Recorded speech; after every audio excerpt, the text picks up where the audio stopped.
welcome to the Fit and Healthy Show today. And today we are going to be talking about celiac disease. As you know, when I see a lot of people come in with something that seems to be more often than any other weeks, that's usually what I talk about. God just kind of guides me in that way, and it was celiac. Very common in Caucasian European people. And I think anybody that's having any type of digestion issues that seem to go on prolonged, particularly from childhood, need to be tested for celiac. Or possibly, what I should say, is need to address the issue of gluten intolerance. What happens is when we're young, oftentimes we get fed these grains early in life in order to keep our babies quiet, because we're trying to get them to stay full. And so people will feed kids these type of gluten grains, oatmeal, wheat, those types of products, cream of wheat, at an early age. See, our digestive tract doesn't develop enough to utilize these types of grains until we're between 6 months and a year old. So when we give these types of foods early on in life, it causes a lot of bowel inflammatory issues at an early age, which can lend itself to being fatal to infants if it's not caught early. So I'm going to address as best that I can some of the symptoms, the causes, and what we can do once you do have it. But always, prevention is always worth a pound of cure. So I think if you do have this, now it can start off like it did in my life, very minorly. And as I was like in junior high and stuff, I have tummy aches and a little bit of eczema and just irritable types of bowel types of things. And my parents never knew exactly what was going on. They just thought, well, you know, your mother has these issues, and so I guess you're just going to have these issues. Because gluten intolerance is very hereditary. And my mom is German, and so I fall in that category of being a Caucasian European. So, oh boy, my odds and my chances were very great that I would have that. So, biggest suggestion, please, mommies out there, don't feed your babies. If you're going to give them a little rice cereal, maybe by the time they're 6 months old, that's fine. But please, none of these other types of grains. Because if they are not developed, obviously, in their digestive tract, you're going to cause this to occur. Now, when we talk about gluten, I've written down the most common grains. There are other ones that you can look up online. But the most common that we eat in the American diet is wheats, oats, rye, and barley. So that good old slice of bread or things that are particularly very high in the American diet, when we list that old-fashioned food pyramid, you're going to end up seeing an awful lot of inflammatory gluten-producing types of foods. They have to be avoided at all costs. Now later on I'll talk about some of the testings that are available, which are actually not very good. Observation is always the best tool when we're talking about being able to diagnose and treat something. The symptoms that we see, particularly in people who are, from kids onward, like I said, sometimes this doesn't really show up if you just have a slight sensitivity until you're like in your 30s and your 40s, and it'll just get progressively worse because the bowel gets scarred up. Literally, the intestinal lining just gets chomped and chewed on, so it'll form the scar tissue that doesn't absorb nutrients. So we'll end up with a malabsorption of nutrients, and we'll end up with tons of symptoms, including the ones that I have listed here: weight loss, lack of appetite, vomiting or diarrhea, particularly in babies, if you're seeing a consistent basis in that regard, although I know oftentimes we'll recommend probiotics in order to get those good bacteria in there to slow that diarrhea down. But if it's on a consistent basis. Now, also, I know this is gross, but it's got to be done. If the stools are kind of bulky looking, kind of pale, frothy, foul-smelling, and they float to the top, most good doctors will tell you want them sinking and you want them down, and you want them a medium brown or darker brown so that you know that you're healthy.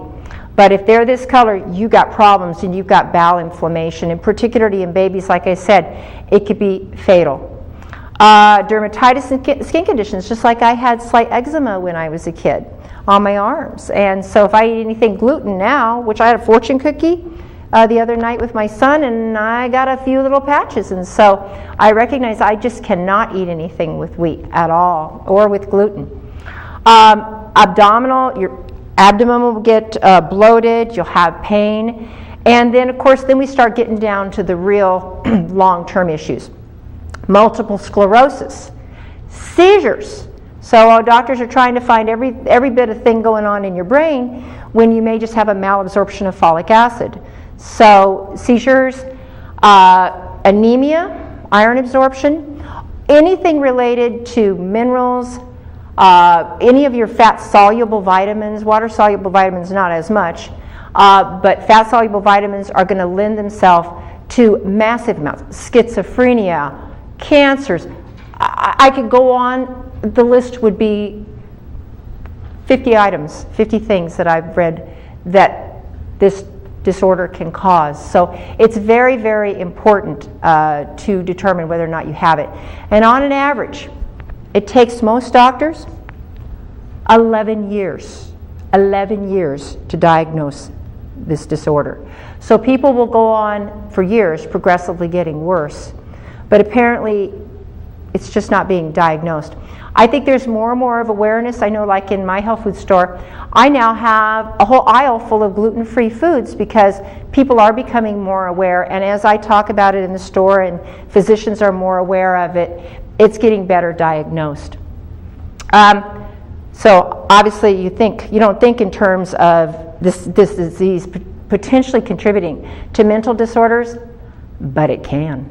So depression, schizophrenia, all those types of things, it can contribute. I talked to a counselor today, and she was just baffled at this one young man that wasn't responding to medications for his schizophrenia. And I looked at her and I says, well, you know what?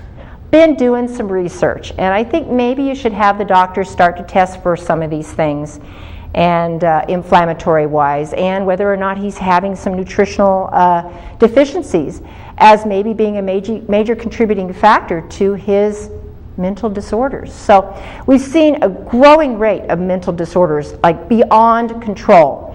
And I don't know if it's the overprescription of medications or what, or if it's just that people are just eating tons of these types of carbohydrates more than ever before, and the inflammation is there and the disorders will arise. So, causes we already discussed: heredity, and then the early feeding of babies of gluten cereals. You generally, as a rule, when it's hereditary, you basically have specific enzyme deficiencies that do not allow you to break down the gluten proteins. Hence, European Caucasians, we don't tend to have that. So when we're talking about types of reactions, and what happens is when this gets irritated, you get an antibody reaction. You almost get like an autoimmune trigger. You've got all this inflammation, the body responds, and it attacks, and it destroys. And so literally that can lend itself, like I said, children, infancy deaths, as well as adult deaths, for that and a lot of other things. I want to address the diets that I think has to be done. And for me, I use mostly just brown rice. And there are gluten-free oats that you can buy, and I do that every morning with my protein shake. But there's brown rice, millet, and organic corn, please. Those are gluten-free types of grains that can be fed.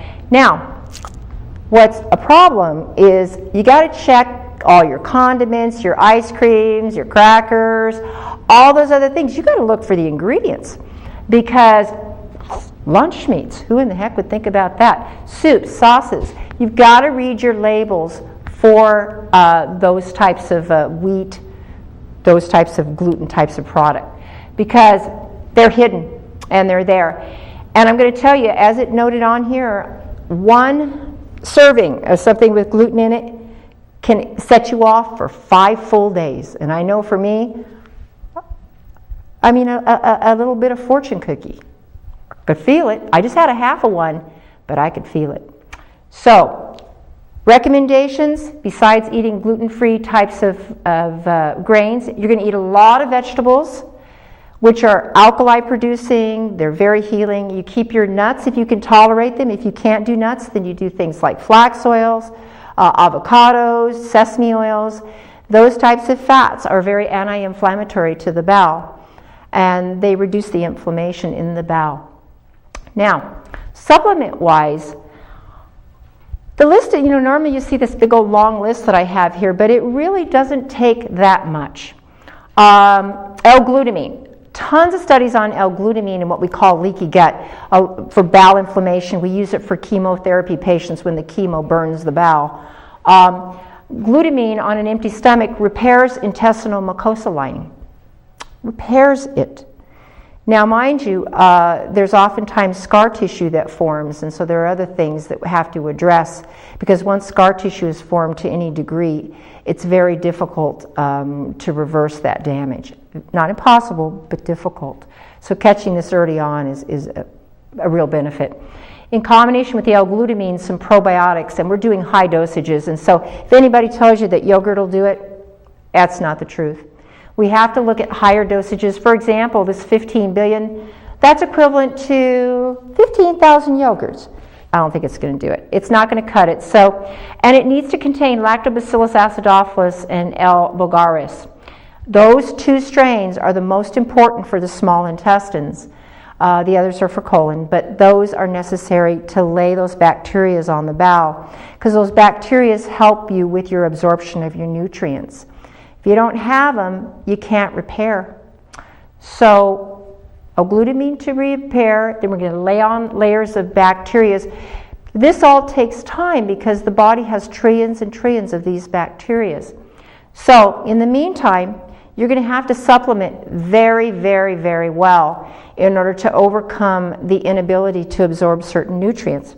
So a good multiple vitamin, and once again, I'm not talking one at the warehouse. I'm talking about one that you get at a good store that maybe has close to a 75, 90, 100% absorption versus the standard department store one that maybe only has 4 or 5% absorption. Minerals are a problem, and I didn't list iron on here, but a calcium magnesium citrate a couple of times a day. Zinc is a real problem in a deficiency with celiac disease. The essential fatty acids, flax oil, borage oil, sesame oil, any of those good fats help reduce inflammation in the bowel. They help move things along a little bit better. Ester C. Now remember, there's different types of C. There's ascorbic acid and then there's ester C. And ester C is what's called a calcium ascorbate, which is a mineral ascorbate vitamin C that helps heal the intestinal lining. All of our people ask me, how come I have such nice skin? Oh, your skin looks all tight and everything. And I'm like, well, I do tons of vitamin C because it helps with the collagen matrix. Every pliable, flexible tissue in your body, your vascular system, your organs, everything requires adequate amounts of vitamin C. And remember, your intestinal tissue is flexible, pliable tissue. So, very helpful. Now, your fat-soluble vitamins, which when you have celiac disease, they don't absorb. And so, vitamin D3, and I know a lot of doctors are already recommending good dosages. We may even need to go higher than 2,000 IUs. Vitamin E, vitamin K2, that's an extremely absorbable form of vitamin K. You're going to probably be able to go in the warehouse and grab the cheapy form, but K2 is extremely absorbable form. Also good for bones and other things. And then vitamin A. Now, a lot of people go, isn't that an awful high dose of vitamin A, Heike? And I'm like going, no. If you've got infection and a malabsorption of vitamin A, that's not a high dose. As a matter of fact, in some of the literature that I read, 50 to 75,000 IUs of vitamin A because you're not absorbing it. So the body needs higher dosages in order to compensate for what it needs. In conclusion, we're talking about the testing procedures that are out there. They're very weak. They're poor at best. There's some blood testing for certain antibodies for gluten. Now, when we're talking about blood testing, the one I like, and I think Dr. Weinstock's office does it, and hopefully a few others around town, are doing blood allergy tests that test for what foods you're allergic to. And I think that probably is one of the most reliable tests. It was for me. It picked up 6 things I was allergic to, 3 of which I had no idea. So that may be more effective than even picking up the antibodies, looking more for what foods you're allergic to, and then chances are good if you're gluten intolerant, wheat and other things are going to show up on that. They can actually do a biopsy of the intestinal tissue to see how inflamed the tissues are, and a colonoscopy, mind you, just works on the colon. This is a biopsy of the actual small intestinal tissue. This is not something that should be ignored. You have to address this, particularly in young kids. So any of the symptoms that I listed here, and if you need a copy of this, you can come to any of the vitamin herb stores and we'll give you a copy. But if you suspect this, discuss this with your doctor or a healthcare professional and address this issue early. Next, we'll be moving on to the fitness portion of our show. Thank you.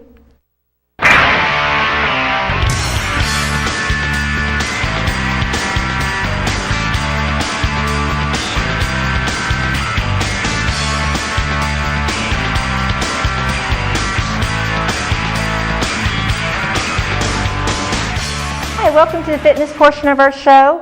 And last week we were working with some of the exercise bands, and my ladies wanted more specific ideas about how we can use this to tone their arms.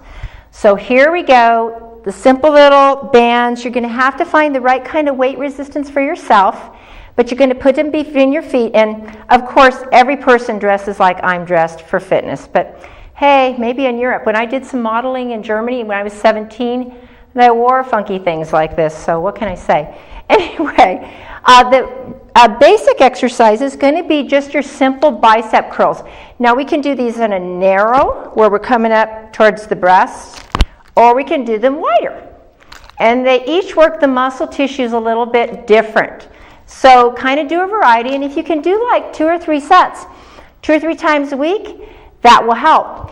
Another exercise, you're going to grab your exercise bands down towards the bottom, and you're going to do something called hammer curls. And they're one of my favorites. And what you do is you bring them up. You're just going to bring them straight up, and it's like a hammer. It's like you're pounding down with your hand. It's like a hammer. And so what you're going to do is bring those up, and 2 or 3 sets of 8 to 12 repetitions, 2 to 3 times a week. Between that combination, you'll see some pretty biceps, and maybe you can do a bicep pose for your honey. Hey, anyway, let's move on next to the research portion of our show. Thank you.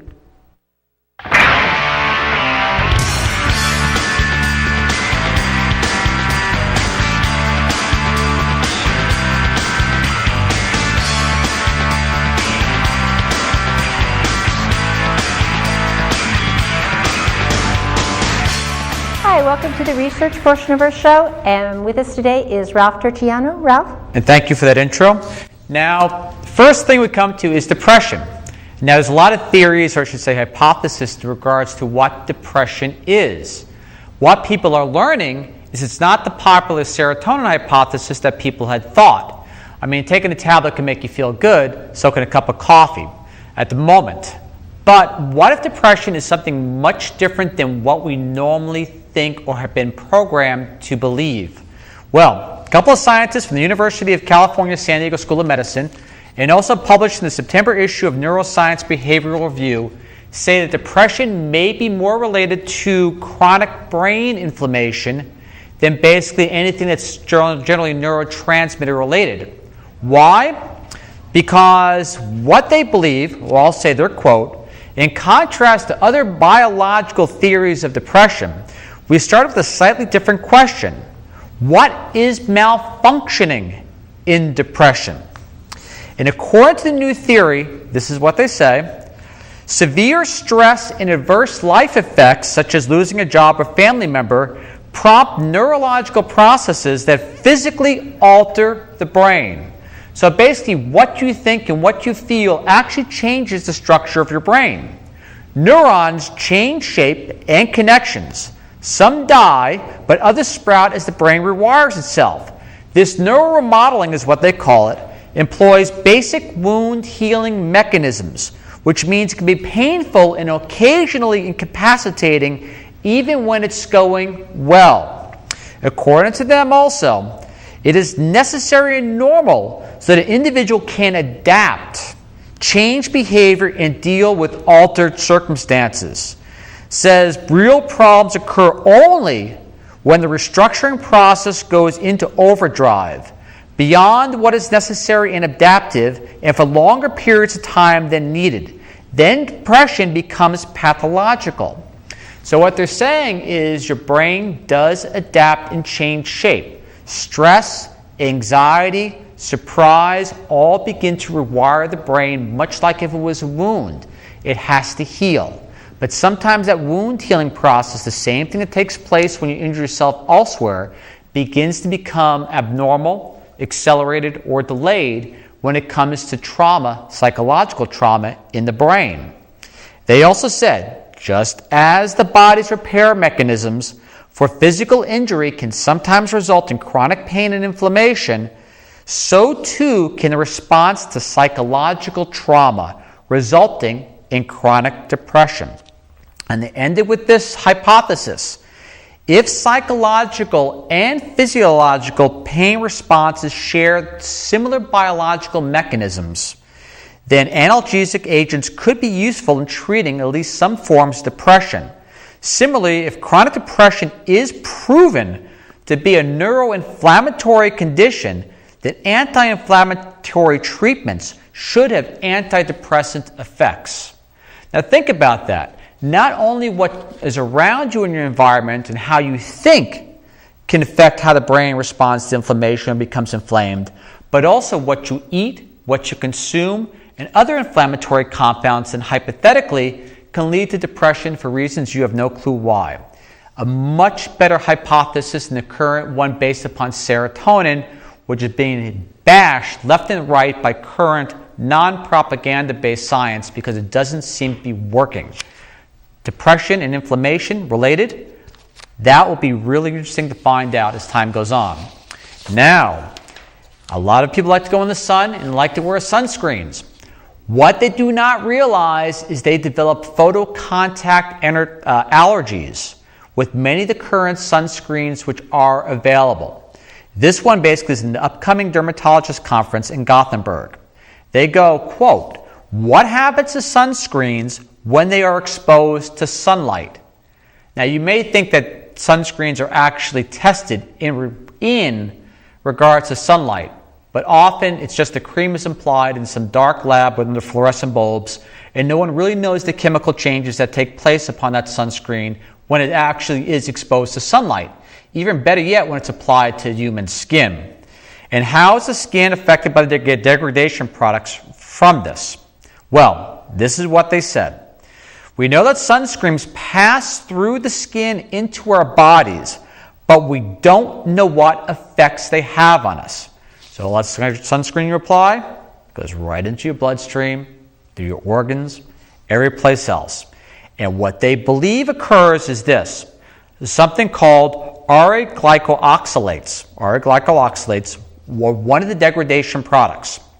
They turn out to be highly allergenic, which could explain why some people are allergic to creams that contain one primary component called dibenzoyl methanes. Dibenzoyl methanes. If you can remember it or write it down, dibenzoyl methanes, to see if your sunscreen has it in it, it may pay off in the long run. Because what they discovered is that chemical in particular, dibenzoyl methanes, that cause the photocontact allergies. Something to look out for, especially when you put in sunscreens on small children. You may be making them allergic to a sunscreen and never even know it, because most people don't think of being allergic to sunscreens. All right, now to antibiotics. Now, this came out of the latest issue of Microbiology, published on the 3rd of November. Now, how long do you think antibiotics actually affect the gut flora in the body itself? Especially, let's say, for example, something as short as a 7-day course of antibiotics, what a lot of people do. Well, the traditional belief is that it only had a short-term effect. In fact, some studies I've actually read say it may have had an effect up to 6 months to a year on certain friendly bacteria in the gut. Well, it goes even further than that, especially on a genetic level. One 7-day course of antibiotics affect the genes in the gut for up to 2 years. What does this mean? Well, it means this. The consequences of this could be potentially life-threatening, explained the doctors at the Swedish Institute for Infectious Disease Control who conducted the review. They said, quote, The long-term presence of resistance genes in human gut bacteria dramatically increases the probability of them being transferred to and exploited by harmful bacteria that pass through the gut, meaning that basically for 2 years, your body is teaching bad bacteria how to survive antibiotics and be passed on to other people, other places, water supply, whatever it is, and other things. Something to think about. Antibiotics should be used rarely, not to treat a cold or a virus or because someone's worried about catching something when they're traveling. Antibiotics are serious business. And the fact is that they can actually leave an imprint for at least 2 years now is pretty phenomenal. And at the same time, too, train bacteria to become resistant to that antibiotic over time. All right, now we come down to foods. This one's kind of interesting. Black raspberries, they say in the headline, may prevent colon cancer. Strong statement, but they got some good data to back it. They said black raspberries are highly effective in preventing colorectal tumors out of the November issue of Cancer Prevention Research. Building on previous research that found blackberries have antioxidant, anti-cancer, anti-neurodegenerative, and anti-inflammatory properties, the researchers looked at the fruit's ability to prevent colon cancer. So what they did is they bred two breeds of mice, or 2 strains of mice, one called APC 1638 and one called MUC2. And they fed them about 10% of their calories from black raspberries for only, keep this in mind, only 12 weeks. This was the results. In the one group of mice, the APC 1638, the tumor incidence was reduced by 45% and the number of tumors by 60%. In the second group of mice, the MUC2 group, the incidence and number of tumors were both reduced by 50%. And the black raspberries also inhibited the tumor development by reducing chronic inflammation associated with colitis. There's a bonus for you in regards to those that have colitis about looking at black raspberries. Now the only thing they're hoping for is to be able to do clinical trials in humans, but they can't seem to get the funding to do this. Probably why? Because blackberry raspberries obviously is something you can't really patent, and it's fairly available to just about everyone else out there. And real fast, just a synopsis, H. pylori and salmonella. Well, they discovered this, that basically we've evolved with H. pylori for one main reason. H. pylori reduces the inflammation associated with salmonella and therefore increases the chance of survival. Well, I'm being cut off. Our time is limited on this, but thank you very much. Very interesting, something we think is harmful. Anyway, thank you very much for joining our show. We appreciate it. Once again, do your research, what I provided, what Ralph's provided. We appreciate you watching our show. Thank you very much. Bye.